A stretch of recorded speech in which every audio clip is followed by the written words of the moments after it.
Small town in the outskirts of Owerri, where the bird chirped early and the dust rose gently like the morning breeze, lived a young girl named Ada. She was only 14 years old, beautiful with large brown eyes that had seen too much for her age, but no one knew her story. Not really, because some wounds bled silently. Ada woke up before the sun. She always did. She would sweep the compound, wash the plate from the night before, and prepare for school. She was the good child. But behind her quiet smile lived a secret that weighed more than her tiny frame could carry.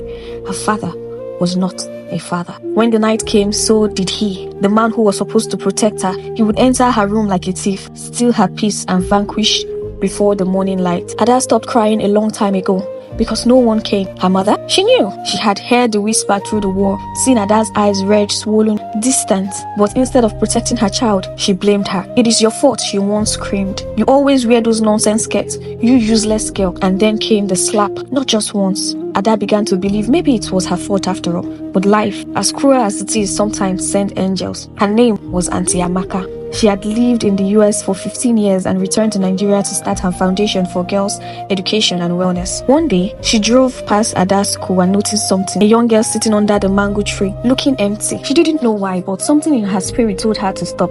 "Ada, right?" she asked. Ada looked up, scared, silent. Her lips did not move, but her eyes begged. Amaka began to visit the school often, bringing books, snacks, stories from the US. Little by little, Ada started to speak. But the truth was buried so deep, it nearly suffocates her. Until one day, she broke. It happened on a rainy Thursday. Ada stayed behind after school. Her uniform was wet, her body shaking, and finally she whispered, "He comes at night." Amaka froze. "Who comes?" she asked. "My papa." Time stopped. Amaka's heart sank. Tears rolled freely from Ada's eyes, like a dam finally breaking. That day, everything changed. Amaka didn't waste time. She contacted a child welfare officer she trusted. But she knew the dangers. Corrupt police, silent neighbor, a protective community. Still, she refused to let this go. She followed protocol, reported the case, and began to build a legal wall strong enough to hold up in court.